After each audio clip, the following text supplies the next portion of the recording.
പ്രിയമുള്ള മുഅ്മിനീങ്ങളെ, നമ്മൾ കഴിഞ്ഞ ഏകദേശം ഒരു മാസത്തിൽ നമ്മളെടുത്ത പല ക്ലാസ്സുകളിലും നിങ്ങൾ ശ്രദ്ധിച്ചിട്ടുണ്ടാകും, അടുക്കളയിൽ നമ്മൾ സ്ഥിരമായി ഉപയോഗിക്കുന്ന പല വസ്തുക്കളുണ്ട്. ജീരകം, അതുപോലെ തന്നെ ഉപ്പ്, മുട്ട, അതുപോലെ ഉലുവ, വേപ്പില, സവോള, അതുപോലെ ചെറിയ ഉള്ളി, വെളുത്തുള്ളി, ഇഞ്ചി, അതുമായി ബന്ധപ്പെട്ടൊക്കെ നമ്മൾ അൽഹംദുലില്ലാ പല കാര്യങ്ങളും നിങ്ങൾക്കറിയാത്ത കുരുമുളക് ഉൾപ്പെടെ പല കാര്യങ്ങളും നമ്മൾ പഠിച്ചു അല്ലേ. അപ്പോൾ ഒരുപാട് ഭക്ഷണ സാധനങ്ങളെപ്പറ്റി നമ്മൾ പഠിച്ചിട്ടുണ്ട്, എന്താണ് അതിൻ്റെ ഗുണങ്ങളെന്നൊക്കെ. ഇന്ന് നമ്മൾ പറയുന്നത് ആ ഭക്ഷണ സാധനങ്ങളൊക്കെ വെച്ച് നമ്മൾ ഭക്ഷണം പാചകം ചെയ്യുന്ന പാത്രങ്ങളുണ്ടല്ലോ, ആ പാത്രങ്ങളെ പറ്റിയുള്ള ഒരു ചർച്ചയാണ്. ഉസ്താദ്, ഈ പാത്രങ്ങളെ പറ്റിയൊക്കെ എന്തിനാണ് ഇത്ര ചർച്ച? ഞങ്ങൾ സാധാരണ വീട്ടിൽ സ്റ്റീൽ പാത്രമുണ്ട്, അലുമിനിയം പാത്രമുണ്ട്, ചില്ല് പാത്രമുണ്ട് അല്ലേ, ഇപ്പോൾ നോൺ സ്റ്റിക്കിൻ്റെ പാത്രങ്ങളുണ്ട്. എന്താ ഇപ്പോൾ പാത്രങ്ങൾക്ക് എന്താ പ്രശ്നം? ചില പ്രശ്നങ്ങളുണ്ട്, പാത്രങ്ങളിൽ ചില പ്രശ്നങ്ങളുണ്ട്. പാത്രങ്ങളിൽ മാത്രമല്ല, പാത്രം കഴുകുന്ന സമയത്ത് ചില പ്രശ്നങ്ങളുണ്ട്. അതൊക്കെ ശ്രദ്ധിച്ചില്ലെങ്കിൽ മാറാരോഗങ്ങൾ, എത്ര മരുന്ന് കഴിച്ചാലും മാറാത്ത അസുഖങ്ങൾ ബാധിച്ചിട്ടുണ്ട് പലർക്കും. ഇത് ഞാൻ എൻ്റെ വകയായി പറയുന്നതല്ല, ഒരുപാട് ഡോക്ടർമാർ പറയുന്നതാണ്. അതുകൊണ്ട് ഉമ്മമാരെ, അടുക്കളയിൽ ജോലി ചെയ്യുന്ന ഉമ്മമാരെ മാത്രമല്ല ഉപ്പമാരും ശ്രദ്ധിക്കേണ്ട, അടുക്കളയിൽ നമ്മൾ ഉപയോഗിക്കുന്ന ചില പാത്രങ്ങൾ, ചില തവി, അതുപോലെ നമ്മുടെ ഈ മിക്സിയുടെ ജാറ്, അതിലൊക്കെ ഒളിഞ്ഞിരിക്കുന്ന പല അപകടങ്ങളുണ്ട്, അബദ്ധങ്ങളുണ്ട്. വിശദമായി കേൾക്കാം ആ അബദ്ധങ്ങൾ എങ്ങനെ മാറ്റാം. അതായത് ഒരു 6 കാര്യം നമ്മൾ പ്രത്യേകം അടുക്കളയിൽ ശ്രദ്ധിക്കുക. കൂടാതെ ഒരു സൂറത്ത് പറഞ്ഞു തരാം, ഭക്ഷണത്തിന് രുചിയുണ്ടാവാൻ, ഭക്ഷണത്തിനുള്ള വിഷാംശങ്ങൾ മാറാൻ, അതുപോലെ ഭക്ഷണം തികയാൻ ഒക്കെയുള്ള ചെറിയൊരു സൂറത്ത്. ആ സൂറത്ത് ഭക്ഷണം പാചകം ചെയ്യുമ്പോൾ മറക്കാതെ ഓതുക. ഏതാണത്? വിശദമായി ഇൻഷാ അല്ലാഹ് നമ്മുടെ ക്ലാസ്സിൽ പറയുന്നു, അവസാനം വരെ കാണുക. അസ്സലാമു അലൈക്കും വറഹ്മത്തുള്ളാഹി വബറകാതുഹു. ബിസ്മില്ലാഹി വൽഹംദുലില്ലാഹ് വസ്സലാത്തു വസ്സലാമു അലാ റസൂലില്ലാഹ് വഅലാ ആലിഹി വസ്വഹ്ബിഹി അൽഫായിസീന അജ്മഈൻ, അമ്മാ ബഅദ്. ബഹുമാന സ്നേഹം നിറഞ്ഞ മുത്തു മുഅ്മിനീങ്ങളെ, അല്ലാഹു റബ്ബുൽ ഇസ്സത്ത് നമുക്കെല്ലാവർക്കും ജീവിതത്തിൽ വലിയ സന്തോഷവും സമാധാനവും രോഗങ്ങളില്ലാത്ത നല്ല അവസ്ഥയും അല്ലാഹു തആല തന്ന് നമ്മെ അനുഗ്രഹിക്കുമാറാവട്ടെ. ആരെല്ലാം എന്തെല്ലാം ദുആ വസിയത്ത് പറഞ്ഞിട്ടുണ്ടോ എല്ലാവർക്കും അല്ലാഹു തആല ഖൈറുകൾ പ്രദാനിക്കുമാറാവട്ടെ. എല്ലാവിധത്തിലുള്ള അപകടങ്ങളെ തൊട്ടും എല്ലാവിധത്തിലുള്ള ആപത്ത് മുസീബത്തുകളെ തൊട്ടും റബ്ബ് നമ്മളെല്ലാവരെയും കാത്തുരക്ഷിക്കുമാറാവട്ടെ. ആമീൻ യാ റബ്ബൽ ആലമീൻ. പ്രിയപ്പെട്ട മുഅ്മിനീങ്ങളെ, നമ്മളെല്ലാവരും നമ്മുടെ വീട് അൽഹംദുലില്ലാ, സ്വന്തമായി വീട് ഉള്ള ആളുകൾ വലിയ ഒരു നിഅമത്താണ്. അല്ലാഹു റബ്ബുൽ ഇസ്സത്ത് ഒരു മനുഷ്യന് ദുനിയാവിൽ കൊടുക്കുന്ന അനുഗ്രഹങ്ങളിൽ പ്രധാനപ്പെട്ട ഒന്നാണ് സ്വന്തമായൊരു വീട്. സ്വന്തമല്ല എങ്കിലും വാടകയ്ക്കാണെങ്കിലും ഒരു വീട് ഉണ്ടാവുക എന്നുള്ളത് അത് വലിയൊരു സന്തോഷമാണ് അല്ലേ. ഇപ്പോൾ വീട് പണി നടക്കുന്നവരുണ്ട്, അൽഹംദുലില്ലാ, അവരുടെയൊക്കെ വീട് പണി അല്ലാഹു തആല ഒരു കടങ്ങളുമില്ലാതെ വേഗത്തിൽ നിർവഹിച്ച് തന്ന് അനുഗ്രഹിക്കുമാറാവട്ടെ. അതുപോലെ തന്നെ വീട് പണിയാൻ വേണ്ടി പ്ലാൻ ഇടുന്നവരുണ്ട്, അതുപോലെ സ്ഥലം നോക്കുന്നവരുണ്ട്, സ്ഥലം വാങ്ങിക്കാൻ ഒരുങ്ങുന്നവരുണ്ട്, വീട് പണി പൂർത്തിയാക്കി ഇനി അതിൻ്റെ താമസം തുടങ്ങാനിരിക്കുന്നവരുണ്ട്, അതുപോലെ വീടില്ല, സ്വന്തമായി വീടുണ്ടാവാൻ ദ്വാരക്കാൻ പറഞ്ഞവർ, അതുമായി ബന്ധപ്പെട്ട കാര്യങ്ങളിലേക്ക് ഇറങ്ങുന്നവർ, അങ്ങനെ ഒരുപാട് വീട് സംബന്ധമായ ഒരുപാട് ആഗ്രഹങ്ങളാണ് ഓരോ ആളുകൾക്ക്. ഇപ്പോൾ ഒരു വീട് വെച്ചാൽ തന്നെ നമ്മുടെ വീട് എത്രമാത്രം നമുക്കൊന്ന് ഭംഗിയാക്കാൻ പറ്റുമോ അതൊക്കെ നമ്മൾ ശ്രദ്ധിക്കാറുണ്ട് അല്ലേ. കാരണം നമ്മുടെ ഒരു വലിയ സ്റ്റാറ്റസ് കൂടിയാണ്, ജീവിതത്തിൻ്റെ വലിയൊരു സന്തോഷമാണ് നമ്മുടെ വീട്, നമ്മുടെ ഭവനം, സ്വന്തമായൊരു വീടുണ്ടാവുക എന്നൊക്കെ പറഞ്ഞത്. പിന്നെ ഞാൻ ഈ വീടിൻ്റെ കാര്യം പറഞ്ഞ കൂട്ടത്തിൽ ഒന്ന് പറയട്ടെ, നമ്മൾ ദുനിയാവിൽ ഒരു വീടുണ്ടാവാൻ വലിയ ആഗ്രഹമുള്ളവരാണ്. അതുപോലെ നമുക്ക് സ്വർഗത്തിലൊരു വീട് വേണ്ടേ? സ്വർഗത്തിൽ കടന്നാൽ വീട് കിട്ടും എന്നല്ലേ നമ്മൾ കരുതി. അതെ, വീട് കിട്ടും, പക്ഷെ നമ്മൾ ആഗ്രഹിച്ചതുപോലൊരു വീട് അല്ലേ, നമ്മൾ ആഗ്രഹിക്കുന്നത് ഒരു വീട്, അതൊരു വീടല്ല, നമുക്ക് ഒരുപാട് വീടുണ്ട് എങ്കിൽ വലിയ ഖൈറല്ലേ, സന്തോഷമാണ്. അപ്പം അതുകൊണ്ട് നമ്മുടെ സ്വർഗത്തിൽ നമ്മൾ ആഗ്രഹിക്കുന്ന എത്രയും വീടുണ്ടാവാൻ, അതുപോലെ തന്നെ നമ്മുടെ മനസ്സിന് എപ്പോഴും സന്തോഷമുണ്ടാകുന്ന ഒരു കാര്യങ്ങൾ ജീവിതത്തിൽ ഉണ്ടാവാൻ സൂറത്തുൽ ഇഖ്ലാസ് പതിവാക്കിയാൽ മതി. ഒരു ദിവസം ഒരു മനുഷ്യൻ 10 പ്രാവശ്യം സൂറത്തുൽ ഇഖ്ലാസ് ഓതുകയാണെങ്കിൽ അവനിക്ക് അല്ലാഹു തആല സ്വർഗത്തിൽ വീട് കൊടുക്കുമെന്നാണ്. അല്ലാഹു തആല സൗഭാഗ്യം നമുക്ക് നൽകി അനുഗ്രഹിക്കുമാറാവട്ടെ. ഒരു പ്രയാസവുമില്ല. നമ്മളിപ്പോൾ നിസ്കരിക്കുന്ന സുന്നത്തായ നിസ്കാരങ്ങളുണ്ടല്ലോ, അതിലൊക്കെ ഒന്ന് ശ്രദ്ധിച്ചാൽ മതി. സൂറത്തുൽ ഇഖ്ലാസ് ഒന്ന് ഓതുന്ന ആ ഒരു അവസ്ഥ വന്നാൽ തന്നെ അൽഹംദുലില്ലാ റാഹത്താണ്. നമുക്ക് 10 അല്ല അതിലധികം നമുക്ക് ഓതാൻ പറ്റും. അപ്പോൾ അതുകൊണ്ട് ഒരു ദിവസം 10 പ്രാവശ്യം സൂറത്തുൽ ഇഖ്ലാസ് ഓതിയാൽ അവനിക്ക് സ്വർഗത്തിൽ അല്ലാഹു തആല അവൻ ആഗ്രഹിക്കുന്ന എത്രയും വീട് കൊടുക്കുമെന്നാണ്. അല്ലാഹു തആല ഒരുപാട് വീട് വാങ്ങാൻ, വീടുകളുടെ ഉടമസ്ഥരാവാൻ അല്ലാഹു തആല നമുക്ക് തൗഫീക്ക് തന്ന് അനുഗ്രഹിക്കട്ടെ. ആഖിറത്തിലെ കാര്യമാണ് കേട്ടോ. ആമീൻ യാ റബ്ബൽ ആലമീൻ. അപ്പോൾ വീടിൻ്റെ നട്ടെല്ല്, നമ്മുടെ വിഷയം അതാണ്, വീടിൻ്റെ നട്ടെല്ലാണ് അടുക്കള. അല്ലേ? ചില കാര്യങ്ങൾ നമ്മൾ ശ്രദ്ധിച്ചില്ലെങ്കിൽ അത് അടുക്കളയിൽ ജോലി ചെയ്യുന്ന ഉമ്മമാരും ശ്രദ്ധിക്കണം, വീട്ടിലുള്ള വാപ്പമാരും ശ്രദ്ധിക്കണം, മക്കളും എല്ലാവരും ശ്രദ്ധിക്കണം. അങ്ങനെ ശ്രദ്ധിച്ചില്ലെങ്കിൽ വലിയ അബദ്ധങ്ങൾ, വലിയ രോഗങ്ങൾ, മാറാരോഗങ്ങൾ അടുക്കളയിൽ നിന്നും വരാൻ സാധ്യതയുണ്ട്. അല്ലാഹു തആല കാത്തു രക്ഷിക്കട്ടെ. അപ്പോൾ ഇൻഷാ അല്ലാഹ് ഇനി 1-2 കാര്യങ്ങൾ ഒന്ന് ശ്രദ്ധിച്ചാൽ മതി.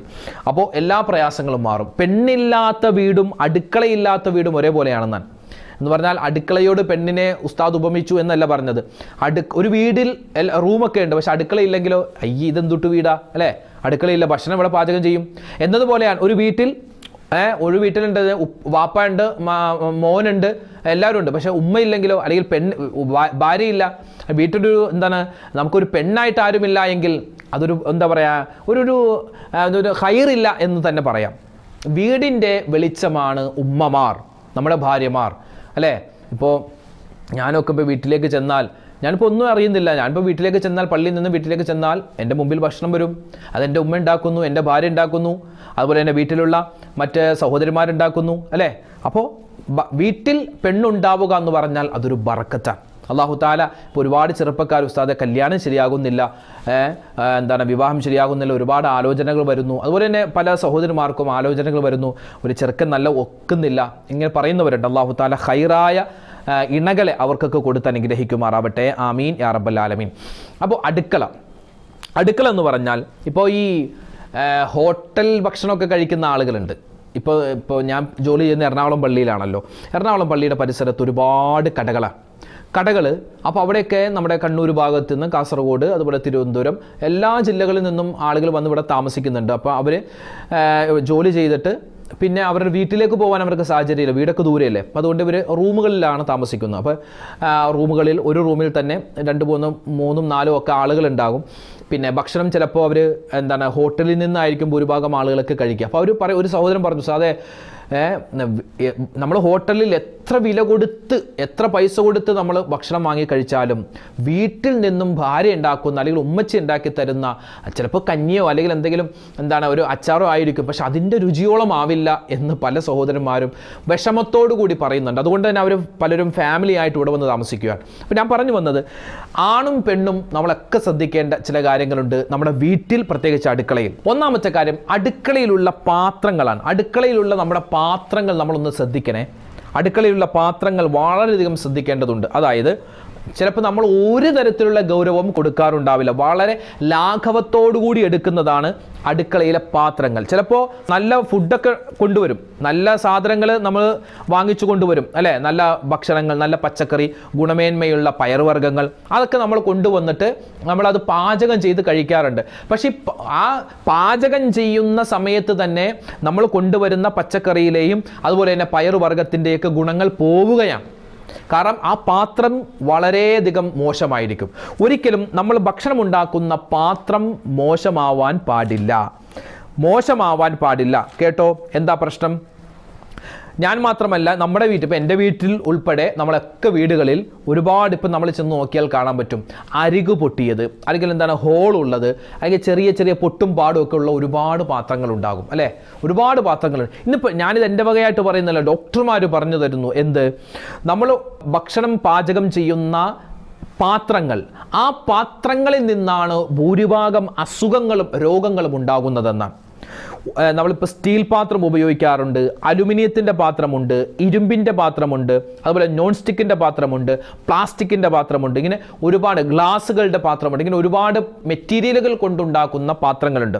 അപ്പോൾ നമ്മൾ ശ്രദ്ധിക്കേണ്ട ചില കാര്യങ്ങളെന്ന് പറഞ്ഞാൽ, ഇപ്പോൾ ഭൂരിഭാഗം വീടുകളിൽ ഇപ്പോൾ നോൺ സ്റ്റിക്കിൻ്റെ പാത്രങ്ങളൊക്കെ ഉപയോഗിക്കാറുണ്ട്. ഒരിക്കലും ക്വാളിറ്റി കുറഞ്ഞ, ഗുണമേന്മ കുറഞ്ഞ ഒരു പാത്രം, ചിലപ്പോൾ നമുക്ക് ചില പൈസ കുറച്ച് കൊടുത്താൽ മതി, പാത്രങ്ങൾ ഒരുപാട് കിട്ടും. പക്ഷെ അത് നമുക്ക് ആരോഗ്യത്തിന് നമ്മളവിടെ കുറച്ച് കൊടുത്ത് നമ്മൾ ലാഭിച്ച പൈസ അത് ആശുപത്രി കൊണ്ടുപോയി കൊടുക്കേണ്ടി വരും. അതുകൊണ്ട് പാത്രങ്ങൾ വാങ്ങുമ്പോൾ നല്ല പാത്രങ്ങൾ തന്നെ വാങ്ങുക. ഒരല്പം പൈസ കൂടിയാലും കുഴപ്പമില്ല. നല്ല പാത്രങ്ങൾ വാങ്ങാൻ ഓരോ ആളുകളും, ഞാനും ശ്രദ്ധിക്കണം, നിങ്ങളും ശ്രദ്ധിക്കണം. കാരണം ഇന്നിപ്പോൾ ഡോക്ടർമാർ വളരെ ശക്തമായി പറയുന്നു, നമ്മൾ പാചകം ചെയ്യുന്ന, പ്രത്യേകിച്ച് ഈ കടകളിൽ, ഹോട്ടലുകളിലൊക്കെ പാചകം ചെയ്യുന്ന പാത്രങ്ങൾ എന്നൊക്കെ പറഞ്ഞാൽ ഒരുപാട് പഴക്കമുണ്ടാകും, ചിലപ്പോൾ നല്ല കഴുകലുണ്ടാവില്ല. അപ്പോൾ അവിടേക്ക് ഇങ്ങനെ ചൂടാക്കി തരുന്ന ഭക്ഷണങ്ങൾ പലപ്പോഴും കഴിച്ച് അസുഖങ്ങൾ ഉണ്ടായ എത്രയോ വാർത്തകളുണ്ട്. എന്ന് വെച്ചാൽ എല്ലാ ഹോട്ടലും അങ്ങനെയൊന്നല്ല, നല്ല ഹോട്ടലുകളും ഉണ്ട്. പറഞ്ഞു വന്നത്, ഒരിക്കലും നമ്മുടെ സ്റ്റീൽ പാത്രം, അലുമിനിയം പാത്രം, ഇരുമ്പ് പാത്രം, നോൺ സ്റ്റിക്ക് പാത്രം, ഏത് പാത്രമാവട്ടെ, നമ്മൾ അതിൽ ഭക്ഷണം ഉണ്ടാക്കി കഴിഞ്ഞാൽ നല്ല ചൂടുണ്ടാകും. ആ ചൂട് പാത്രത്തിലേക്ക് ഒരിക്കലും പച്ചവെള്ളം ഒഴിക്കരുത്, വെള്ളം ഒഴിക്കരുത്. ഇപ്പോൾ നല്ല ചൂടുള്ള, ഇപ്പോൾ നല്ല ചീനച്ചട്ടി അല്ലേ, അല്ലെങ്കിൽ നല്ല കുക്കർ, അതിലൊക്കെ നമ്മൾ ഭക്ഷണം ഉണ്ടാക്കി വെക്കുമല്ലോ. എന്നിട്ട് നമ്മൾ അത് കഴുകാൻ വേണ്ടി നേരെ സിങ്കിലേക്ക്, ആ ചൂടോടുകൂടി സിങ്കിലേക്ക് ഇടും. എന്നിട്ട് പൈപ്പ് തുറക്കും. അപ്പോൾ എന്താണ് എന്നൊക്കെ പറഞ്ഞ് അല്ലേ, ഒരാവിയും ഒരു ശബ്ദമൊക്കെ കേൾക്കൂലേ. നമുക്കത് കേൾക്കാൻ രസമായിരിക്കും, പക്ഷേ അവിടെ അപകടം തുടങ്ങുന്നു എന്നാണ്. അവിടെ അപകടം, നല്ല ചൂടിലേക്ക് ആ തണുത്ത വെള്ളം ചെല്ലുമ്പോൾ ആ പാത്രത്തിലുള്ള പല ഒരുപാട് വസ്തുക്കൾ ചേർന്നല്ലേ ആ പാത്രം ഉണ്ടാകുന്നത്. പല രാസവസ്തുക്കളും അതിൻ്റെ രൂപവും ഗുണവും ഒക്കെ മാറിയിട്ട് വിഷാംശമായി മാറാൻ സാധ്യതയുണ്ട്. നമ്മൾ പിന്നെ എത്ര കഴുകിയാലും അതിൻ്റെ വിഷാംശം മാറില്ല എന്നാണ്. അതുകൊണ്ട് ഇന്നു മുതൽ ശ്രദ്ധിക്കുക, നമ്മുടെ വീട്ടിലുള്ള സ്റ്റീൽ പാത്രമാവട്ടെ, അലുമിനിയം പാത്രമാവട്ടെ, ഇപ്പോൾ അലുമിനിയത്തിൻ്റെ കുക്കർ ഉണ്ടാകും, സ്റ്റീലിൻ്റെ ചീനച്ചട്ടി ഉണ്ടാകും, അല്ലെങ്കിൽ ഇരുമ്പിൻ്റെ ചീനച്ചട്ടി ഉണ്ടാകും, നോൺ സ്റ്റിക്ക് പാത്രങ്ങൾ ഉണ്ടാകും. അതിൽ ചൂടോടുകൂടി നമ്മൾ എന്ത് ചെയ്യരുത്, വെള്ളം ഒഴിക്കരുത്, പച്ചവെള്ളം ഒഴിക്കരുത്. ഒന്ന് ആറാൻ വെക്കുക. കുറച്ച് അവിടെ വെക്കുക, കുറച്ച് നേരം വെച്ചാൽ മതി. അത് പതിയെ തണുത്തോളും. കുറച്ച് തണുത്തിട്ട് വേണം, കുറച്ചൊന്ന് ആറിയിട്ട് വേണം, ചൂട് കുറഞ്ഞിട്ട് വേണം നമ്മൾ സിങ്കിൽ വെച്ച് പാത്രം കഴുകാൻ. ആ കാര്യം പ്രത്യേകം ശ്രദ്ധിക്കുക. രണ്ടാമത്തെ കാര്യം, നമ്മൾ ഈ പാത്രം കഴുകാൻ ഉപയോഗിക്കുന്ന സ്ക്രബ്ബർ ഉണ്ട്. സ്ക്രബ്ബർ അതിപ്പോൾ ഏതൊക്കെ മെറ്റീരിയലാണ്? സ്റ്റീലിൻ്റെ മെറ്റീരിയൽ ഉണ്ട് അല്ലേ, അതുപോലെ തന്നെ സ്പോഞ്ച് ഉണ്ട്. ഒരു സൈഡിൽ സ്റ്റീലും ഒരു സൈഡിൽ സ്പോഞ്ചും, അങ്ങനെ പല സൈസാണ് ഈ സ്ക്രബ്ബർ നമ്മൾ ഉപയോഗിക്കുന്നത്.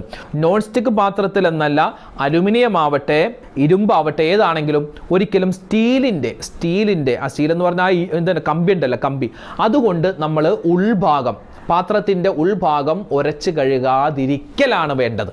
കഴുകിയാൽ ഒരുപാട് പ്രശ്നങ്ങളുണ്ടാവും. പാത്രം തന്നെ കേടാവും. സ്ഥിരമായി അതിങ്ങനെ കഴുകിക്കൊണ്ട് പാത്രം കേടാം. അതിനേക്കാൾ ഉപരി അത് നമ്മൾ കഴുകിയിട്ട് എത്ര കഴുകിയാലും നമ്മൾ പിന്നെ അതിൽ ഭക്ഷണം ഉണ്ടാക്കി കഴിക്കുമ്പോൾ അതിൽ ഞാൻ പറഞ്ഞല്ലോ നേരത്തെ, ഒരുപാട് വസ്തുക്കൾ ചേർത്താണ് ഈ പാത്രങ്ങൾ ഉണ്ടാക്കുന്നത്. പല വസ്തുക്കളും ഉള്ളിലേക്ക് ചെല്ലാൻ അതിൽ സ്റ്റീലിൻ്റെ പാത്രത്തിൽ അല്ലെങ്കിൽ നോൺ സ്റ്റിക്കിൻ്റെ പാത്രത്തിൽ നമ്മൾ ആ ഒരു സ്ക്രബ്ബർ വെച്ച് ഒന്ന് ഉരച്ചു നോക്കിയാൽ മതി. പല പാടുകളും നമ്മൾ കണ്ണുകൊണ്ട് കാണാൻ പറ്റാത്ത ഒരുപാട് രാസവസ്തുക്കൾ പുറത്തേക്ക് വരും. അത് നമ്മൾ കഴുകിയാലും പോവില്ല, അത് നമ്മൾ വയറ്റിലേക്ക് പോയി പല അസുഖങ്ങളും ഉണ്ടാകും. നമുക്ക് പാത്രത്തിൻ്റെ പുറംഭാഗം കഴുകാൻ നമ്മുടെ പുറംഭാഗത്ത് കരിയൊക്കെ ഉണ്ടാവില്ല, അത് കഴുകാൻ നമുക്ക് ആ സ്ക്രബ്ബർ ഉപയോഗിക്കാം. അല്ലാതെ ഉൾഭാഗം കഴുകാൻ സ്ക്രബ്ബർ ഉപയോഗിക്കരുത്, മറിച്ച് സ്പോഞ്ച് തന്നെ കുറച്ച് നേരം വെള്ളം ഒഴിച്ചു വെക്കുക. എന്നിട്ട് സോപ്പ് നല്ലപോലെ പതപ്പിച്ചിട്ട് ആ സ്പോഞ്ച് വെച്ച് കഴുകുക. ഒന്ന് നല്ല ശക്തിയായിട്ട് ഉരച്ചാൽ തന്നെ അത് വൃത്തിയാകും. അല്ലാതെ ആ ഇരുമ്പ്, അത് പ്രത്യേകം ശ്രദ്ധിക്കുക. ഞാൻ എൻ്റെ വീട്ടിൽ ശ്രദ്ധിക്കണം, നിങ്ങൾ നിങ്ങളുടെ വീട്ടിൽ ശ്രദ്ധിക്കണം. ആ ഒരു സ്റ്റീലിൻ്റെ സ്ക്രബ്ബർ കൊണ്ട് ഒരിക്കലും അത് പാത്രത്തിൻ്റെ ഉള്ളിൽ ഉരച്ച് കഴുകാതിരിക്കലാണ് വേണ്ടത്. സ്ഥിരമായി അങ്ങനെ ചെയ്താൽ വലിയ പ്രശ്നങ്ങളുണ്ടാകും. ഇത് ഞാൻ എൻ്റെ ഭാഗമായി പറയുന്നതെല്ലാം ഒരുപാട് ഡോക്ടർമാർ അവരുടെ അനുഭവം അല്ലെങ്കിൽ അവരുടെ ക്ലിനിക്കുകളിൽ വരുന്ന ആളുകളോട് പറയുന്നതാണ്. യൂട്യൂബിലൊക്കെ നോക്കിയാൽ കിട്ടും. പിന്നെ മറ്റൊരു കാര്യം, നമ്മൾ പുളി ഉപയോഗിച്ച് അല്ലേ, വാളം പുളിയാവട്ടെ അല്ലെങ്കിൽ സാധാ പുളിയാവട്ടെ, അതുപോലെ വിനാഗിരി ഉപയോഗിച്ച് പാചകം ചെയ്യുന്ന ഭക്ഷണ സാധനങ്ങൾ, ഇപ്പോൾ ഉദാഹരണം പറഞ്ഞാൽ സാമ്പാർ ഉണ്ടാകാം, അല്ലെങ്കിൽ മീൻകറി ഉണ്ടാകാം. അതൊക്കെ നമ്മൾ പാചകം ചെയ്യുമല്ലോ, ഭക്ഷണം പാചകം ചെയ്യും. അത് പാചകം ചെയ്തിട്ട് നമ്മൾ എന്ത് ചെയ്യുക, ഒരിക്കലും അലുമിനിയത്തിൻ്റെ പാത്രത്തിലോ സ്റ്റീൽ പാത്രത്തിലോ വെക്കരുതെന്നാണ്. എന്തൊക്കെയാണ് ഉസ്താദ് നിങ്ങൾ ഈ പറയുന്നത്? ഞങ്ങളൊക്കെ വർഷങ്ങളായി ചെയ്തു വരുന്ന കാര്യം ഇനി ചെയ്യാൻ പാടില്ലെന്നാണോ? ഇനി ഞാൻ എൻ്റെ വകയായിട്ട് പറയുന്നതല്ല, ഇതിനെപ്പറ്റി പഠിച്ച ഡോക്ടർമാർ പറയുന്നതാണ്. യൂട്യൂബിൽ നോക്കിയൊക്കെ നിങ്ങൾക്ക് കാണാൻ പറ്റും ഇതൊക്കെ. ഒരു ഡോക്ടർ പറയുന്നു, ഭക്ഷണം പാചകം ചെയ്ത് സൂക്ഷിക്കുന്നത്. ഇപ്പോൾ നമ്മൾ മീൻകറി എന്തിലാണ് ഉണ്ടാക്കണേ? ഭൂരിഭാഗം ആളുകളും ഒരുപക്ഷെ മീൻകറി ഉണ്ടാക്കുന്നത് സ്റ്റീലിൻ്റെയോ അലുമിനിയത്തിൻ്റെയോ ഒക്കെ പാത്രത്തിലായിരിക്കും. പക്ഷെ പണ്ടോ നമ്മൾ ആ ചട്ടി അല്ലേ, മൺചട്ടിയിൽ തന്നെയായിരുന്നു. ഇന്നുണ്ട് കേട്ടോ മൺചട്ടി, നമ്മുടെ വീട്ടിലൊക്കെ മൺചട്ടിയാണ്, നിങ്ങളുടെയൊക്കെ വീടുകളിലും മൺചട്ടി ആയിരിക്കും. മൺചട്ടിയിൽ നമ്മൾ കറി ഉണ്ടാക്കിയാണ്, അത് എത്ര ദിവസം വേണമെങ്കിലും നമുക്ക് അവിടെ വെക്കാം, അതിനകത്ത് സൂക്ഷിച്ചു വെക്കാം, കേടാവാതെ സൂക്ഷിച്ചു വെക്കാൻ പറ്റും. പക്ഷേ അങ്ങനെ സൂക്ഷിച്ചു വെക്കുന്ന മീൻകറി ഒരിക്കലും എന്ത് ചെയ്യരുത്, അലുമിനിയത്തിൻ്റെയോ സ്റ്റീലിൻ്റെയോ പാത്രത്തിൽ വെക്കരുതെന്നാണ്. നമുക്ക് പാചകം ചെയ്യാം. ഇപ്പോൾ സ്റ്റീലിൻ്റെ ഒരു വലിയൊരു പാത്രമുണ്ട്, ചട്ടിയുണ്ട്, അതിനകത്ത് നമുക്ക് മീൻകറി ഉണ്ടാക്കാം, സാമ്പാർ ഉണ്ടാക്കാം. അത് ഉണ്ടാക്കിയിട്ട് നമ്മൾ മാറ്റി വെക്കുമ്പോൾ ഈ ചില്ലിൻ്റെ പാത്രമുണ്ട്, ചില്ലിൻ്റെ പാത്രം, അല്ലെങ്കിൽ ഇപ്പോൾ നമ്മൾ പറഞ്ഞ കറിച്ചട്ടി, അല്ലെങ്കിൽ സെറാമിക് ഈ വെളുത്ത കട്ടിയുള്ള പാത്രം ഉണ്ടല്ലോ, അതിലാണ് സൂക്ഷിച്ച് വെക്കേണ്ടത്. അല്ലാതെ മീൻകറി നമ്മൾ സ്റ്റീലിൻ്റെ പാത്രത്തിലോ അലുമിനിയത്തിൻ്റെ പാത്രത്തിൽ നമ്മൾ സാമ്പാറിന് ചിലപ്പോൾ ഉണ്ടാക്കും കുക്കറിലൊക്കെ, ആ കുക്കറിൽ തന്നെ വെച്ചുകൊണ്ടിരിക്കരുത്, അത് മാറ്റി വെക്കേണ്ടതാണ്. ഇത് പ്രത്യേകം ശ്രദ്ധിക്കുക.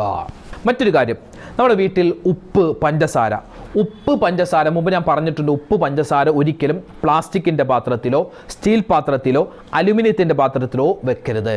അത് ചില്ലിൻ്റെ പാത്രത്തിലോ, ചില്ല് ഭരണികൾ കിട്ടും അല്ലേ, അതുപോലെ ഭരണി, അതിലൊക്കെയാണ് സൂക്ഷിച്ച് വെക്കേണ്ടത്. എത്ര പേര് ഇപ്പോൾ എൻ്റെ വീട്ടിൽ ഉൾപ്പെടെ പഞ്ചസാര ഇരിക്കുന്ന ഉപ്പ് ഒരു ഭരണിയിലാണ് ഉപ്പ് ഇരിക്കുന്നത്, പഞ്ചസാര ഇരിക്കുന്നത് ഒരു റോസ് കളർ മൂടിയുള്ള ഒരു പ്ലാസ്റ്റിക് കുപ്പിയിലാണ്. അത് ഇന്ന് പോയി മാറ്റണം. അത് ഏതെങ്കിലും ചില്ലിൻ്റെ പാത്രത്തിലേക്ക് ആക്കുക, അല്ലെങ്കിൽ എന്താണ് ഒരു ഭരണി. ഇപ്പോൾ ഇഷ്ടംപോലെ ഭരണി കിട്ടും. ഇപ്പോൾ സ്ത്രീകൾക്കെന്ന് പറഞ്ഞാൽ വീട് അലങ്കരിക്കാൻ ഭയങ്കര ഇഷ്ടമാണ്, അങ്ങനെ ഇഷ്ടമാവണം. ആ പഴയ രൂപത്തിൽ ഇങ്ങനെ കുറേ പാത്രങ്ങൾ ഇങ്ങനെ കൂടിക്കിടക്കുന്നൊരവസ്ഥ ഇന്നിപ്പോൾ ഇല്ല. ഇപ്പോൾ അടുക്കളയെന്ന് പറഞ്ഞാൽ പാത്രങ്ങളൊന്നും പുറത്ത് കാണൂലല്ലോ, എല്ലാം ഉള്ളിൽ കഴുകി നല്ല വൃത്തിയാക്കി വെക്കണം. അടുക്കള മാനേഴ്സ് പാലിക്കുന്നവരായിരിക്കണം ഉമ്മമാരും സഹോദരിമാരും. അത് ഉമ്മമാർക്ക് മാത്രം തീരെഴുതി തന്നതൊന്നുമല്ല, ആണുങ്ങളൊക്കെ ആ കാര്യം ശ്രദ്ധിക്കണം. ഇനി മറ്റൊരു കാര്യം, നമ്മൾ പതിവായി എല്ലാ ദിവസവും നമ്മൾ കുപ്പിയിൽ നിന്ന് വെള്ളം കുടിക്കരുത്. കുപ്പി എന്ന് പറഞ്ഞാൽ ഏത് കുപ്പിയാണെന്നറിയോ? മിനറൽ വാട്ടറിൻ്റെ കുപ്പി ഉണ്ടല്ലോ, അത് നമ്മൾ പിന്നെ പ്ലാസ്റ്റിക്കിൻ്റെ വളരെ ലോലമായ കുപ്പിയുണ്ട്, നമ്മൾ വെള്ളം കുടിക്കാനൊക്കെ നമുക്ക് ഈ ട്രെയിനിലും അതുപോലെ കടയിൽ നിന്നൊക്കെ കിട്ടുന്ന ആ കുപ്പിയിൽ എന്താണ് സ്ഥിരമായിട്ട് വെള്ളം എടുത്തു വെച്ചിട്ട് കുടിക്കുന്ന ഒരു സ്വഭാവം അത് നല്ലതല്ല. പിന്നെയോ, ഒന്നുകിൽ നമ്മൾ എന്ത് ചെയ്യാം, നല്ല കട്ടിയുള്ള ക്വാളിറ്റിയുള്ള പ്ലാസ്റ്റിക്കിൻ്റെ ബോട്ടിൽ. ഇത് കണ്ടോ, ഇത് പറഞ്ഞാൽ നമുക്ക് വീണ്ടും വീണ്ടും ഉപയോഗിക്കാൻ പറ്റും. ഈ കുപ്പിയിൽ വെള്ളം നമുക്ക് എന്ത് ചെയ്യാം, ഇപ്പോൾ ഇത് കുടിച്ചു കഴിഞ്ഞിട്ട് വീണ്ടും നമുക്ക് ഇതിലേക്ക് വെള്ളം എടുക്കാം, നമുക്ക് കുടിക്കാം, വീണ്ടും എടുക്കാം, അങ്ങനെ എത്ര ദിവസം വേണമെങ്കിൽ നമുക്ക് ഉപയോഗിക്കാം. കാരണം ഇത് ഇച്ചിരി ക്വാളിറ്റി ഉള്ള ഒരു കുപ്പിയാണ്. എന്നാൽ നമ്മുടെയൊക്കെ വീടുകളിൽ പലപ്പോഴും പെപ്സിയുടെ അതുപോലെ തന്നെ 7up-ൻ്റെ അതുപോലെ സ്പ്രൈറ്റിൻ്റെയൊക്കെ കുപ്പി നമ്മുടെ വെള്ളം നിറച്ച് പച്ചവെള്ളം നിറച്ച് തണുപ്പിക്കാൻ വേണ്ടി നമ്മൾ ഫ്രിഡ്ജിൽ വെച്ചിട്ടുണ്ടാകും. അത് സ്ഥിരമായി അങ്ങനെ കുടിക്കുന്നത് ആരോഗ്യ പ്രശ്നങ്ങൾ ഉണ്ടാക്കും. പിന്നെ ഉപ്പ് ഏതാണ്? പൊടിയുപ്പിനേക്കാൾ ഏറ്റവും നല്ലത് കല്ലുപ്പ്, ഇന്ദുപ്പ്, അതാണ് നല്ലത്. ഉപ്പിട്ട് വെക്കുമ്പോൾ ഒരിക്കലും പ്ലാസ്റ്റിക് പാത്രത്തിലാവരുത്, സ്റ്റീലിൻ്റെ പാത്രത്തിലാവരുത്. അത് എന്താക്കണം, ഉപ്പ് പാത്രം എപ്പോഴും മൂടി വെക്കണം കേട്ടോ. കാരണം പല്ലി ഏറ്റവും കൂടുതൽ ആകർഷിക്കുന്ന ഒരു വസ്തുവാണ് ഉപ്പ്. അതുകൊണ്ട് മറ്റേ ഉപ്പിൽ പോയി മൂത്രമൊഴിക്കാൻ സാധ്യതയുണ്ട്. അതുകൊണ്ട് അത് എപ്പോഴും മൂടിയാണ് വെക്കേണ്ടത്. ആ കാര്യം പ്രത്യേകം ശ്രദ്ധിക്കുക. അവസാനമായിട്ട് പറയാനുള്ളത്, രാത്രി നമ്മൾ എത്ര തിരക്കാണെങ്കിലും എത്ര ക്ഷീണമുണ്ടെങ്കിലും നമ്മുടെ രോഗങ്ങൾ നമുക്കും നമ്മുടെ മക്കൾക്കോ നമ്മുടെ ഭർത്താവിനൊന്നും വരാതിരിക്കാൻ പ്രത്യേകം ശ്രദ്ധിക്കേണ്ട ഒരു കാര്യമാണ്, രാത്രി പാത്രം കഴുകിയിട്ടായിരിക്കണം കിടക്കേണ്ടത്. രാത്രിയാണ് നമ്മുടെ അടുക്കള വൃത്തിയാക്കിയിട്ട് കിടക്കേണ്ടത്. രാത്രിയാകുമ്പോൾ ഉച്ചക്കത്തെ പാത്രവും രാത്രി ഭക്ഷണം കഴിച്ച പാത്രവും ഒക്കെ കൂട്ടി വെക്കും. എന്നിട്ട് രാവിലെ എഴുന്നേറ്റത് അത് കഴുകി വെക്കുന്ന ഒരു സ്വഭാവം ഉള്ളവരായിരിക്കാം പലരും, എല്ലാവരും അല്ല പലരും. അങ്ങനെ ഉണ്ടെങ്കിൽ രോഗങ്ങൾ വരാൻ പിന്നെ വേറെ ഒരു കാര്യവും ചെയ്യേണ്ട, അത് മാത്രം മതിയെന്നാണ്. കാരണം നമ്മളിപ്പോൾ ഒരു 6, 7, 8 മണിക്കൂറൊക്കെ അങ്ങനെ പാത്രം കഴുകാതെ ആ ഭക്ഷണത്തിൻ്റെ വേസ്റ്റുമായിട്ട് ഇങ്ങനെ ഇരിക്കുമ്പോൾ ഒരുപാട് പാറ്റ, പല്ലി, അതുപോലെ ഒരുപാട് സാധനങ്ങൾ, അതല്ലാതെ തന്നെ ആ ഭക്ഷണവും ആ പാത്രത്തിൽ ഇരുന്നിട്ട് ഒരുപാട് അണുക്കൾ വന്ന് പല അസുഖങ്ങളും ഉണ്ടാവാൻ സാധ്യതയുണ്ട്. ഇപ്പോൾ നമ്മുടെ ഈ കുക്കറിൻ്റെ വാഷർ, അതുപോലെ തന്നെ നമ്മുടെ മിക്സിയുടെ ജാറിൻ്റെ ഉള്ളിൽ ബ്ലേഡ് ഉണ്ടല്ലോ, ആ ബ്ലേഡിൻ്റെ അടിയിൽ അവിടെയൊക്കെ പുഴു വന്നിരിക്കും. നമ്മളിങ്ങനെ വെള്ളം ഒഴിച്ചൊക്കെ ശിഷ്ടം പറഞ്ഞ് കഴുകിയിട്ട് പോകും, പക്ഷെ അതിൻ്റെ ഉള്ളിൽ പുഴുക്കളുണ്ടാകും. അതുപോലെ തന്നെ ഈ മിക്സിയുടെ ജാറിൻ്റെ ഇതുണ്ടല്ലോ, വാഷറുണ്ട്, ആ വാഷറൊക്കെ ഒന്ന് എടുത്ത് നോക്കിയാൽ നല്ല കറുത്തിരിപ്പുണ്ടാകും. അതുപോലെ സ്പൂൺ ഉണ്ടല്ലോ, നമ്മുടെ സ്പൂണ് പിടി, ആ പിടിയിൽ ഈ ഭാഗത്ത് ഇങ്ങനെ കറുത്തിരിപ്പുണ്ടാകും. ഇങ്ങനെ ഒരുപാട് നമ്മൾ ശ്രദ്ധിക്കാതെ അണുക്കൾ കൂടി കറുത്തിരിപ്പുണ്ടാകും പല പാത്രങ്ങളുടെയും സൈഡുകളൊക്കെ. അപ്പോൾ അതൊക്കെ വലിയ അസുഖങ്ങളുണ്ടാക്കും, രോഗങ്ങളുണ്ടാക്കും. അതുകൊണ്ട് രാത്രിയാണ് അടുക്കള ക്ലീൻ ആക്കേണ്ടത്. ക്ലീൻ ആക്കിയിട്ട് വേണം കിടന്നുറങ്ങാൻ. ആ കാര്യം പ്രത്യേകം ശ്രദ്ധിക്കുക കേട്ടോ. അതുപോലെ തന്നെ ഈ രാത്രി പാത്രം കഴുകാതെ കിടക്കുക എന്ന് പറഞ്ഞാൽ അത് ആ വീട്ടിൽ വലിയ ദാരിദ്ര്യമുണ്ടാവാനും സാധ്യതയുണ്ട് അല്ലേ. നമ്മൾ മുമ്പ് പറഞ്ഞിട്ടുണ്ട്, ദാരിദ്ര്യമുണ്ടാകുന്ന കാര്യങ്ങൾ മഹത്തുക്കൾ പറഞ്ഞു തന്നതിൽ അതിൽ പറയുന്ന ഒരു കാര്യമാണ് എന്താണ്, വീട് വൃത്തിയായി സൂക്ഷിക്കാതിരിക്കുക, അടിച്ചു കൂട്ടി ഒരു സ്ഥലത്ത് വെക്കുക, പാത്രങ്ങൾ കൂട്ടി വെക്കുക, പാത്രങ്ങൾ കഴുകാതെ ഇരിക്കുക, അങ്ങനെയുള്ള കാര്യങ്ങളൊക്കെ ശ്രദ്ധിക്കുക. അങ്ങനെയുള്ള കാര്യങ്ങളൊക്കെ സ്ഥിരമായി ചെയ്താൽ ആ വീട്ടിൽ ദാരിദ്ര്യമുണ്ടാകും. അതുകൊണ്ട് പാത്രങ്ങളൊക്കെ കഴുകി ശുദ്ധിയാക്കിയിട്ട് വേണം നമ്മൾ കിടന്നുറങ്ങാൻ. ഈ പറയപ്പെട്ട കാര്യങ്ങളൊക്കെ ശ്രദ്ധിക്കുക. അല്ലാഹു സുബ്ഹാനഹു വ തആല നല്ല ഒരു ഖൈറായ ഒരു ജീവിതം, ആരോഗ്യമുള്ള ജീവിതം എനിക്കും നിങ്ങൾക്കും അല്ലാഹു തആല തന്ന് അനുഗ്രഹിക്കുമാറാവട്ടെ. നമ്മളെല്ലാവരെയും അല്ലാഹു തആല ഖബൂൽ ചെയ്യുമാറാവട്ടെ. ആമീൻ ആമീൻ. എല്ലാവിധ രോഗങ്ങളെ തൊട്ടും അല്ലാഹു തആല കാത്തുരക്ഷിക്കുമാറാവട്ടെ. ആമീൻ യാ റബ്ബൽ ആലമീൻ. ഇൻഷാ അല്ലാഹ് നമുക്ക് നാളെ മറ്റൊരു വീഡിയോ ആയിട്ട് കാണാം. പിന്നെ എന്താ കാര്യങ്ങളൊക്കെ കേട്ടല്ലോ, ശ്രദ്ധിച്ചല്ലോ. പിന്നെ അടുക്കളയിൽ കയറുമ്പോൾ എല്ലാ ഉമ്മമാരും ഭക്ഷണം ഉണ്ടാക്കുന്ന സമയത്തൊക്കെ അടുക്കളയിൽ എന്ത് കാര്യം ചെയ്താലും ബിസ്മില്ലാഹിർ റഹ്മാൻ റഹീം പറഞ്ഞായിരിക്കണം ചെയ്യേണ്ടത്. അരി കഴുകുമ്പോൾ ബിസ്മി പറയുക. അതുപോലെ തന്നെ അരി കഴുകിയിട്ട് നമ്മൾ പാത്രത്തിലേക്ക് ഇടൂലേ, കലത്തിലേക്ക് ഇടൂലേ, ആ സമയത്ത് ബിസ്മി പറയുക. അപ്പോൾ അതുപോലെ തന്നെ നമ്മൾ ഭക്ഷണം ഉണ്ടാക്കുന്ന സമയത്തൊക്കെ സൂറത്തുൽ ഖുറൈശ് ഓതുക. ലീലാഫി ഖുറൈശിൻ ഈലാഫിഹിം റിഹ്ലതശ് ശിതാഇ വസ്സൈഫ്. ആ ഒരു സൂറത്ത് ഒരുപാട് നേട്ടമുണ്ട്. നമ്മൾ ഉണ്ടാക്കുന്ന ഭക്ഷണത്തിൽ വിഷാംശം ഉണ്ടെങ്കിൽ അത് പോവാൻ, അതുപോലെ തന്നെ ആ ഭക്ഷണം തികയാൻ, അതുപോലെ തന്നെ ഭക്ഷണത്തിന് രുചി ഉണ്ടാവാൻ ഒക്കെ പറ്റിയൊരു സൂറത്താണ് സൂറത്തുൽ ഖുറൈശ്. അതുകൊണ്ട് ആ സൂറത്തുൽ ഖുറൈശ് ഓതിക്കൊണ്ട് നമ്മൾ പാചകം ചെയ്താൽ ഒരുപാട് നേട്ടം അത് ഉണ്ടാക്കുന്നവർക്കും ഉണ്ടാകും, ആ ഭക്ഷണം കഴിക്കുന്നവർക്കും ഉണ്ടാകും. ഇൻഷാ അല്ലാഹ് ആ കാര്യം കൂടി ഓർമ്മപ്പെടുത്തുക. സൂറത്തുൽ ഖുറൈശ് ലഇലാഫി ഖുറൈശ് എന്ന് പറയുന്ന സൂറത്ത് അത് മറന്നു പോകണ്ട കേട്ടോ. എല്ലാവിധ ഖൈറും ബറക്കത്തും ഒക്കെ നമ്മുടെ ജീവിതത്തിൽ അല്ലാഹു തആല നൽകി അനുഗ്രഹിക്കുമാറാവട്ടെ. ആമീൻ ആമീൻ ആമീൻ യാ റബ്ബൽ ആലമീൻ. ഇൻഷാ അല്ലാഹ് നാളെ നമുക്ക് മറ്റൊരു വീഡിയോ ആയിട്ട് കാണാം. അതുവരേക്കും അസ്സലാമു അലൈക്കും വറഹ്മത്തുള്ളാഹി വബറകാതുഹു.